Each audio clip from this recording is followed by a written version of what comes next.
자, 오늘 본문 말씀에 두 눈이 나옵니다. 이스라엘 백성들의 눈과 여호와 하나님의 눈이에요.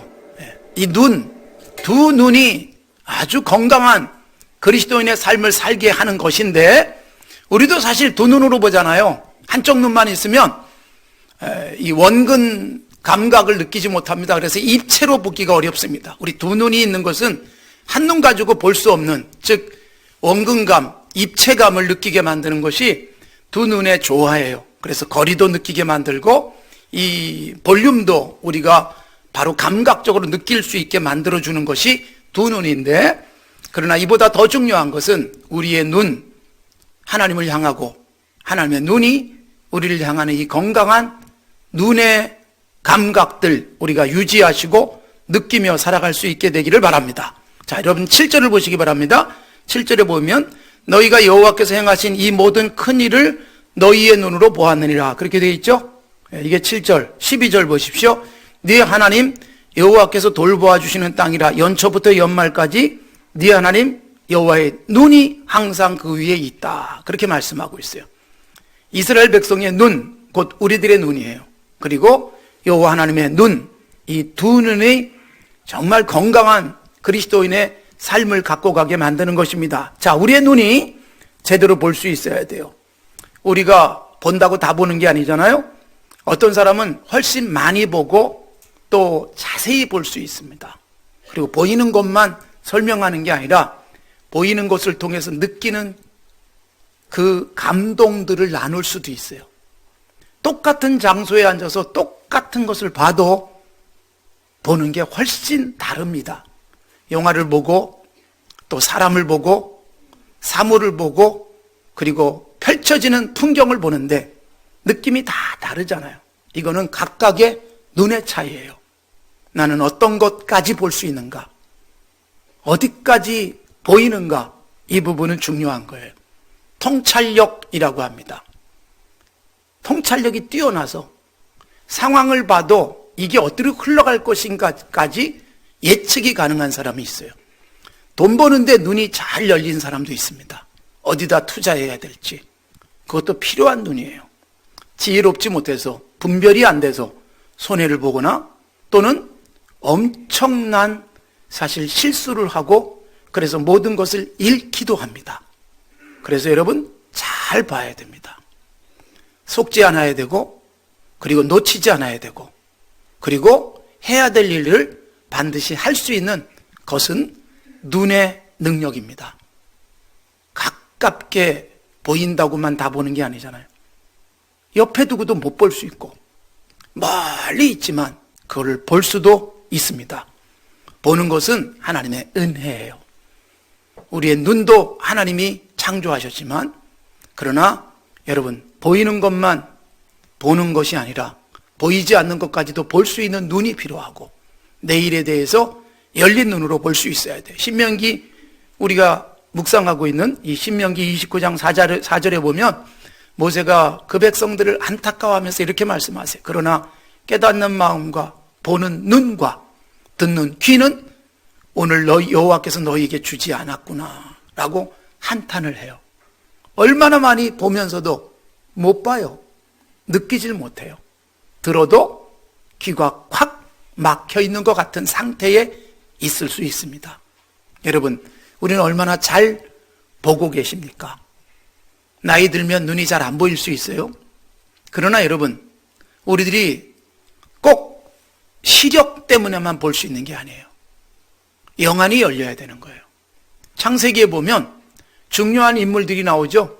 창세기 12장부터 등장하는 3대에 걸친 사람들, 하나님이 그렇게 불려요. 아브라함의 하나님, 이삭의 하나님, 야곱의 하나님. 세 사람이 각각 눈과 관련된 중요한 흐름들을 우리에게 보여줍니다. 아브라함의 경우 하나님이 일부러 그에게 자꾸 보여주세요. 하늘의 별 좀 봐, 바다의 모래 좀 봐라, 동서남북을 봐라. 보이는 것만 보라는 게 아니에요. 별을 보라는 게 아닙니다. 별처럼 많아질 너희의 후손들, 그러면서 아브라함의 영적 후손인 우리들까지 보게 한 거예요. 그리고 동서남북 다 너의 땅이 될 거야. 그 당시 아브라함이 볼 수 있는 그 물리적 거리는 제한되어 있었지만 이것은 영적으로는요, 장차 동서남북으로 복음이 쫙 뻗어져 가서 아브라함의 영적 후손인 우리까지, 우리가 살고 있는 이 땅까지 하나님의 나라가 펼쳐질 것을 보게 한 겁니다. 그러니까 아브라함에게는 그런 비전이 있었어요. 아브라함의 아들 이삭이 나이 들어가지고 눈이 어두워집니다. 그런데 이삭은 눈이 어두우니까 분별력도 잃었어요. 영적 감각도 상실한 사실 3대 족장 중에 이삭은 아버지가 자기를 제단 위에 드리는데도 기꺼이 순종했던 예수 그리스도의 예표 같은 인물이지만 말년에는 눈이 안 보였어요. 그러니까 시력이 완전히 상실돼서 아무것도 안 보였습니다. 그런데 거기다 더 불행한 건 뭐냐? 앞에 앉아있는 아들이 큰 아들인지 작은 아들인지도 분별이 안 됐어요. 만져봐도 몰랐고 목소리 들으면서도 몰랐고, 거기다가 더 심각한 것은 누가 하나님이 복을 주실 사람인지, 누구에게 오른손에 복을 줘야 될지를 분별이 안 된 거예요. 그런데 그 아들, 즉 아브라함에겐 손자 야곱은요, 나이 들어서 눈이 어두워진 건 아버지하고 똑같았습니다. 젊은 날은 아주 약삭빠르게 살고 어느 게 돈이 되는지, 어느 쪽이 빠른지, 어느 게 원하는 걸 가질 수 있는 길인지를 알던 이 야곱이 나이 들어서요, 눈이 완전히 보이지 않았습니다. 그런데 눈이 안 보이기 시작하니까 영안이 열렸어요. 앞에 있는 아들이 큰 아들인지 작은 아들인지도 알고 12명의 아들들 중에 누가 하나님이 큰 복을 주실 사람인지 분별이 돼서 미래를 예언해요. 선지자의 눈을 갖습니다. 그러니까 여러분, 창세기에 나오는 아브라함, 이삭, 야곱 세 사람이요, 각각 다 보는 게 달랐어요. 그리고 하나님이 눈을 어디까지 열어주시냐, 이게 달랐던 겁니다. 우리는 어떻습니까? 눈 뜨고 본다고 다 보는 게 아니잖아요. 똑같은 자리에 앉아서도 못 보고 갈 수 있어요. 여행을 해도요, 어떤 사람은 더 많이 봐요. 아는 만큼 보인다라는 말도 있잖아요. 공부 많이 하고 선 지식이 있으면 보는 것을 그냥 보지 않습니다. 아, 저게 그거구나. 네. 그런데 아무리 설명해줘도 듣지도 않고 보려고도 안 하고 보고 싶은 것만 보다가 오기도 해요. 우리가 보는 게 사람마다 다른데 하나님이 눈 열어주셔야 정말 세상은 못 보는 걸 보게 되는 거고 그리스도인다운 진정한 눈을 갖게 되는 겁니다. 열왕기하 6장에 보면 엘리사 선지자가 나와요. 그 선지자가 아람 군대가 선지자를 잡으러 군대를 보내가지고 선지자가 하고 있던 성을 완전히 밤사이에 포위를 했어요. 아침에 눈을 떴을 때 제일 먼저 선지자의 그 수종을 들고 있는 사환이 나가서 군대를 봐요. 그리고 막 두려움 속에 어쩔 줄 모릅니다. 근데 엘리사가 기도를 해요. 하나님, 저 청년의 눈 좀 열어주세요. 그랬더니 그 청년의 눈이 확 열렸어요. 아람 군대만 보여서 두려움이 가득했던 바로 이 청년이 영안이 열려요. 보이지 않던 하나님의 군대가 쫙 보이는데 세상 군대, 위협하는 아람 군대 두렵지 않았어요. 왜요? 하나님의 군대가 훨씬 많고 하나님의 군대가 보호하기 위해서 지금 와 있는 거예요. 그리고 아람 군대를 멸하실 힘을 갖고 있는 그분이 보이는 거예요. 우리의 눈이요, 보이는 것, 이게 얼마나 다른지 몰라요. 그래서 똑같이 걱정스러운 상황이 펼쳐졌는데도 하나님을 보니까 기쁨이 가득하고 편안하고 즐거움이 있어요. 돌에 맞아 죽은 첫 번째 신약 성경의 순교자 스데반, 옆에서 위협하는 사람들이 손에 돌을 들고 그리고 이를 갈고 달려드는데요, 하늘이 보여요. 하나님의 보좌가 보여요. 예수님이 보여요. 이게 사도행전 7장 55절부터 나와요. 그래서 감격 속에 돌에 맞아 죽는데도 편안했습니다. 보는 것 때문이에요. 우리는 뭘 보고 있습니까? 이스라엘 백성들이 봤다, 하나님이 그렇게 말씀하세요. 너희 자녀들은 못 본 걸 보지 않았니?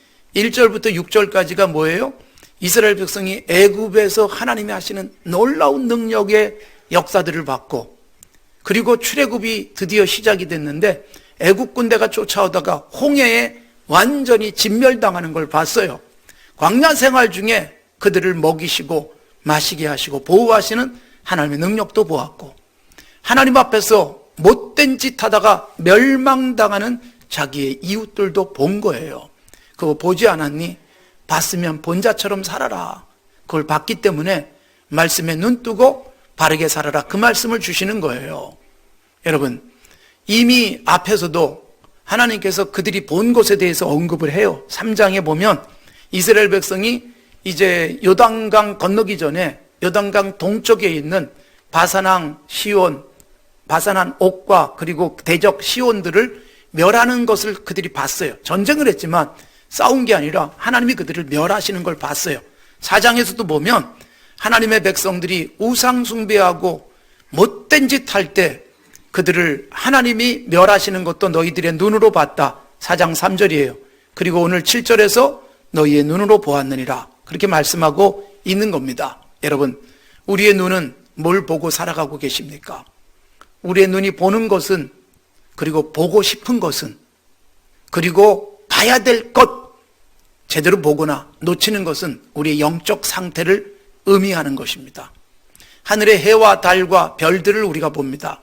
그걸 보면서 하나님이 지으신 세계가 참 아름답다라고 느끼는 사람도 있지만, 여러분, 고대로부터 그래서 하늘에 보이는 태양 신을 섬기고 달을 우상화하고 별들을 섬기는 그런 어리석은 자들이 있었습니다. 멀리 있는, 그런데 신비하게 보이는 그것을 하나님이 창조한 아름다운 하나님의 피조물로 본 것이 아니라 하나님처럼 생각하면서 잘못된 사람들이 있었던 거예요.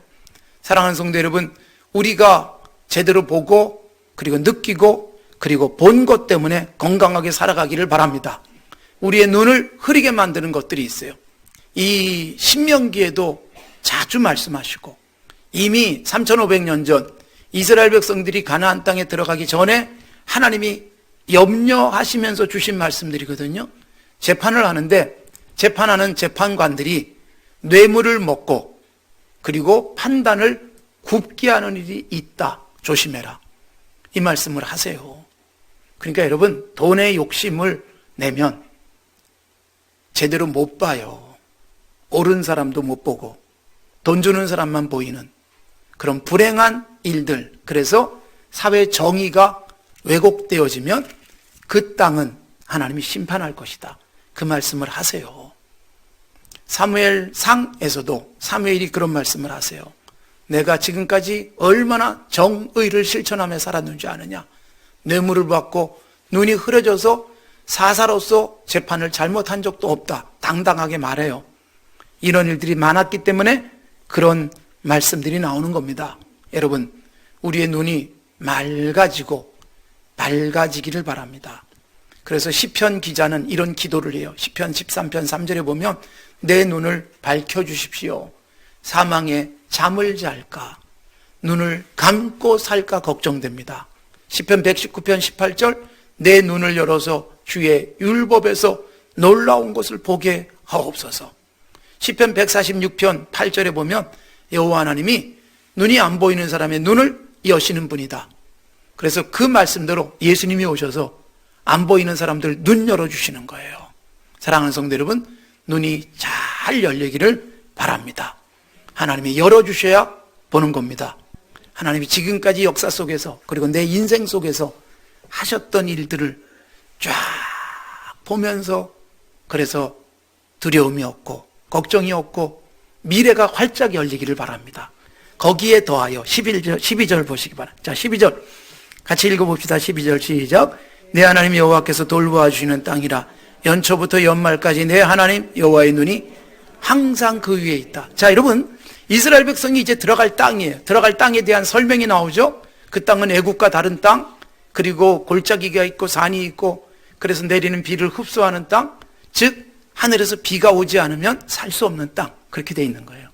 그러니까 인간이 노력해서 사는 땅이 아니라 은혜로 사는 땅이다. 거기다가 하나님이 그 눈을 거기에 계속 항상 연초부터 연말까지 계속 관찰하고 계신다. 하나님의 시선이 조금도 흐트러지지 않는다라는 귀한 약속을 하세요. 하나님이 관심 갖는 곳이 있어요. 하나님의 백성들에게 시선을 딱 고정시키고 계속 따라옵니다. 하나님 우리를 보시는 거예요. 이게 여러분 얼마나 감격이고 은혜일까요? 요즘은 우리가 하고 있는 것을 누군가가 다 보고 있는 세상을 살아갑니다. 곳곳에 감시 카메라들이 있어요. 더 많이 늘려야 된다라는 여론도 있어요. 그곳은 안 보여가지고 사각지대라서 범죄가 일어나는 곳일 수도 있어요. 그러나 여러분 너무 잘 보기 때문에 사생활 침해 이런 논란도 있지 않습니까? 사실 여러분 다 봐도 괜찮을 삶을 살아야 오히려 그게 더 자유롭고 편한 것이어야 건강한 삶일 텐데 사생활을 침해당하는 것 때문에 걱정스러워합니다. 제가 이렇게 지방에 집회를 가면 이렇게 호텔이 괜찮은 호텔이 있는 지역도 있지만 호텔이 없는 지역도 있어요. 그러면 그곳에 예전에 같으면 뭐 이렇게 모텔 이런 수준인데 참 많이 진화했습니다. 무인텔이라고 가보셨나 모르겠습니다. 무인텔 아세요? 차를 몰고 그냥 딱 들어가면 딱 한 대 주차할 수 있어요. 아무도 안 봅니다. 거기서 들어갈 때 그리고 나올 때까지 한 사람도 안 보고 나올 수 있어요. 물론 카메라도 없습니다. 계산도 현금으로 하게 돼 있어요. 카드도 안 써도 돼요. 가르쳐 드립니다.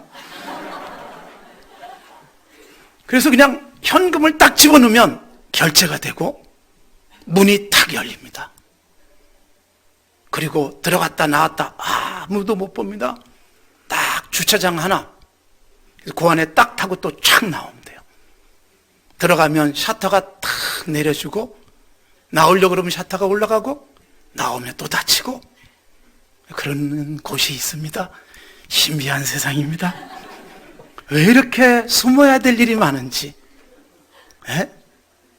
누가 보면 안 되는 그런 일들이 많은지 모르겠어요. 그런데 여러분, 무인텔 아무것도 안 보이는데, 아무도 안 보는 것 같은데 하나님의 눈은 우리에게 늘 고정되어 있는 것이죠. 살면서 여러분, 안 보는 게 누구도 안 봐야 편한 삶을 산다면 이건 그렇게 건강하지 않은 것일 수 있습니다. 다 보여줘도 괜찮을 수 있는 삶. 그런데 여러분, 무엇보다도 사람은 보고 이렇게 저렇게 말할 수 있지만 하나님은 정확하게 봅니다. 사람은 오해할 수 있어요. 그래서 사람은 아무리 내 자식 내가 반드시 지켜줄 거야, 내가 지켜볼 거야, 걱정하지 마, 그러다가 놓칠 수 있잖아요, 시선을. 그래서 이산 가족도 되는 거예요. 피난길에 아이를 놓쳐버리고 엄마를 놓쳐버리고. 그래서 불행해지는 일들이 있잖아요. 태양의 제국이라는 영화에서도 어린아이가 비행기 보다가 놓쳐요, 부모를. 그래서 일본 수용소에 갇혀있는 그런 내용들도 영화화돼 있잖아요. 놓칠 수 있어요, 사람은. 그런데 여러분, 하나님은 절대로 놓치지 않습니다. 항상 내 눈이 거기에 있다. 이게 하나님의 약속이에요. 솔로몬이 성전을 짓고 난 다음에 하나님이 끊임없이 약속하신 말씀을 우리에게 전해주는데, 열왕기상이나 역대기나 하나님이 성전, 내 눈과 내 마음을 항상 거기에 두겠다. 하나님의 약속이에요. 내 눈이 거기 있어, 내 마음이 거기 있어, 놓치지 않는다. 그러니까 여러분, 하나님이 나를 보도록 하려면 성전에 가야 되는 걸까요? 구약에서는 성전이 제한된 공간이에요. 그런데 이게 여러분, 예수님이 오시고 성전 개념이 제대로 발전을 합니다. 그래서 결국은 건물이 아니에요. 여러분들이 여기 오셔야 보이는 게 아니라 내가 어느 곳에 있든지 성전처럼 살아가는, 정말 성전처럼 아름답게 살고, 하나님이 나를 늘 지켜보고 계시고, 지켜보시는 하나님은 보호하시고 든든하게 나를 아름다운 삶으로 계속 인도하시고.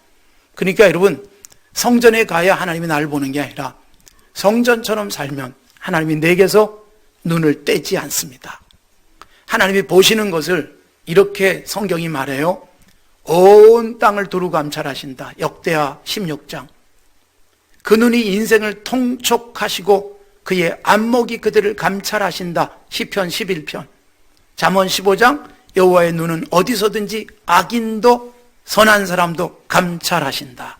그렇게 표현하고 있습니다. 시편 34편에 보면 여호와의 눈은 의인을 향한다. 특히 의인들을 더 관심 있게 보시는 거예요. 그리고 지키시는 거예요. 그리고 그들의 부르짖음에 귀도 열려 있다.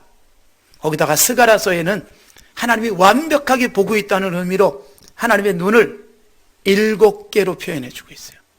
7개의 눈, 7이란 완전한 수예요. 일주일이 7일, 하나님이 6일 동안 창조하시고 7일째 되는 날 안식하시면서 일주일이라는 이 우리의 삶의 사이클이 생긴 거예요. 7은 중요한 거예요. 땅의 수가 4예요. 4. 동서남북. 하나님의 수가 3이에요. 하늘과 땅의 수, 상징적으로는 7인데 완벽하다는 뜻이에요. 하나님의 눈이 7이다.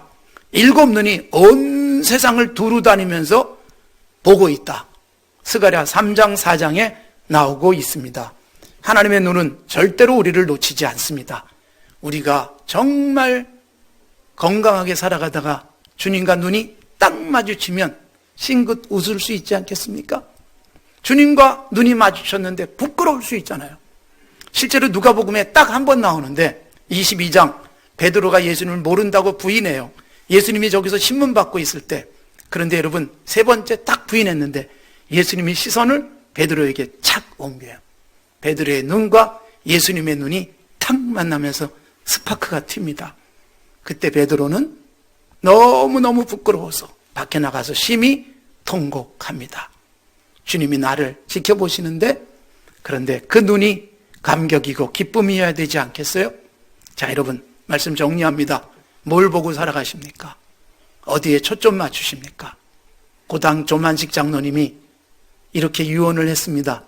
내가 죽으면 묘비에 이런저런 거 쓰지 말아라. 눈 2개만 그려달라. 한눈으로는 조선의 독립, 자주 독립을 볼 것이고 한눈으로는 일본의 패망을 보겠다. 이게 그의 소원이었어요. 2개 다 보셨어요, 물론. 통일을 못 보셨지. 여러분, 뭘 보고 싶으세요? 우리의 눈이 어디에 초점 맞춰져 있습니까? 거기다가 여러분, 아무리 내가 세상을 살면서 힘들어도 주님의 눈은 나를 향하시고 계시다. 응원하고 계시다. 지키시고 계시다. 그래서 어디 가든 두려움이 없는 그 믿음 속에 사십시오.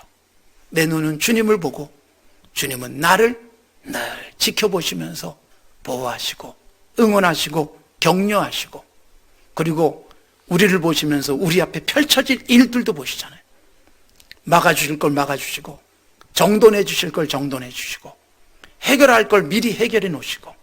그러니까 우리는 그냥 주님만 바라보면서 지금까지 주님이 하신 것, 거기에 대한 감미와 기쁨 속에 찬송하면서 앞으로도 어떻게 하실지 기대하면서 주님을 바라보고 주님에 대한 시선 놓치지 않고 가시면 우리 인생은 하나님 앞에서 행복할 줄로 믿습니다. 지금도 여기에 눈을 두시고 계실 겁니다. 그리고 삶의 현장에 나가시면 그 눈이 여러분을 따라다닙니다. 7 눈이 따라다니면서 여러분 모두를 지키실 것입니다. 그 하나님의 눈을 의식하시면서 건강하게 사시고 주님을 바라보시며 주님이 하신 일을 찬송하는 복된 하나님의 사람들이 되시기를 바랍니다.